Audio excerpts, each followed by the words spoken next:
मुंबई में मराठाओं के सामने झुकी देवेंद्र फडणवीस सरकार। मराठा आरक्षण आंदोलन 5 दिनों के बाद समाप्त हो गया।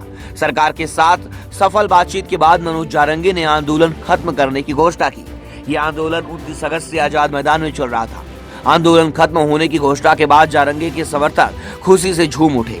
मनोज जारंगी ने समर्थकों से शांतिपूर्वक अपने घरों को लौटने की अपील की। उनकी तबीयत ठीक नहीं है और वे कुछ दिनों तक डॉक्टर्स की निगरानी में रहेंगे।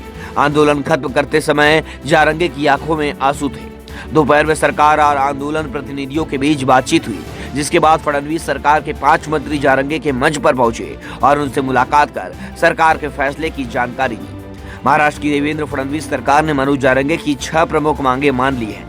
इनमें हैदराबाद गजट लागू करना, सतारा में आरक्षण प्रक्रिया शुरू करना, आंदोलनकारियों पर दर्ज मुकदमे वापस लेना, आंदोलन में मारे गए परिजनों को 15 लाख रुपए की मदद और सरकारी नौकरी देना, 58 लाख कुनबी प्रमाण पत्र जारी करना और वंशावली समिति की कार्य अवधि बढ़ाना शामिल है। मराठा कुनबी को एक मानने और संघीय संबंधियों से जुड़े प्रमाण पत्र की छानबीन पर अंतिम निर्णय में 1 महीने का वक्त लगेगा।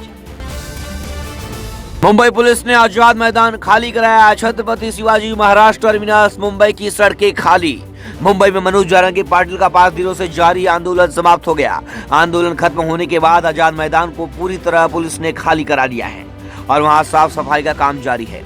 मनोज जारंगी पाटिल ने अपना अनशन खत्म करते हुए कहा कि सरकार ने उनकी मांगों को मान लिया है और उनके लिए आज का दिन दिवाली जैसा है। इस घोषणा के बाद महाराष्ट्र भर से मुंबई में जुटे उनके सभी समर्थक अपने अपने गांव की ओर लौट रहे हैं। इस आंदोलन के कारण मुंबई की रफ्तार पर रोक लग गई थी और जनजीवन अस्त व्यस्त हो गया था।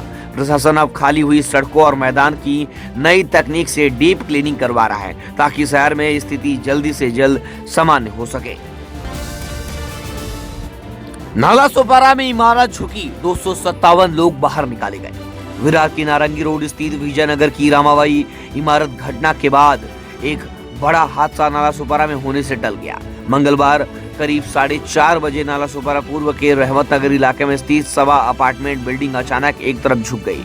प्रशासन ने सतर्कता दिखाते हुए सवा अपार्टमेंट और उसके बगल की एक अन्य इमारत में रहने वाले करीब 72 परिवार, जिसमें 257 लोगों को बाहर निकालकर पास के मदरसे और एक हॉल में ठहराया।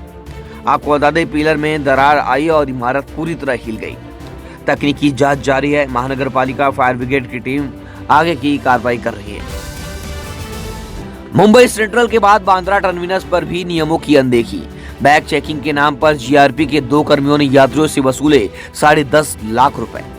मुंबई सेंट्रल स्टेशन के बाद पश्चिम रेलवे के बांद्रा टर्मिनस पर भी यात्रियों के सामान की जांच के नाम पर राजकीय रेलवे पुलिस द्वारा वसूली का मामला सामने आया है। मलाड पश्चिम निवासी कपड़ा व्यवसायी विकास मुकेश गुप्ता गुजरात जाने वाली ट्रेन पकड़ने के लिए सोमवार शाम बांद्रा टर्मिनस पहुंचे थे।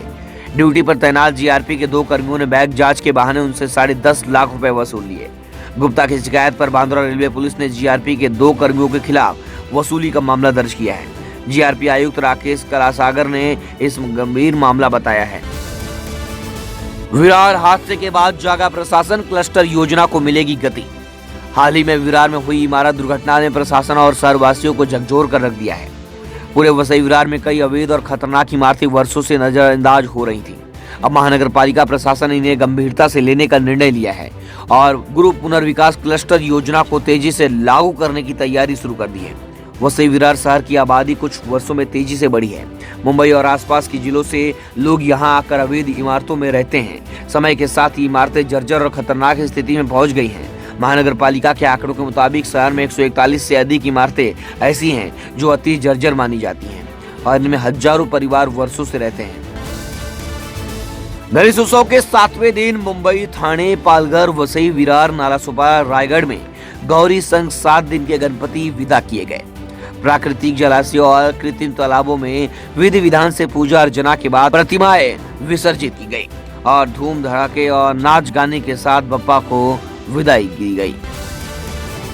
अवैध प्रवासियों के लिए हर राज्य में बनेंगे डिटेंशन कैंप। राष्ट्र विरोधी गतिविधियों, जासूसी, दुष्कर्म, हत्या, आतंकवाद, मानव तस्करी या प्रतिबंधित संगठनों से जुड़े पाए जाने पर विदेशियों को अब भारत में प्रवेश या ठहरने की अनुमति नहीं दी जाएगी।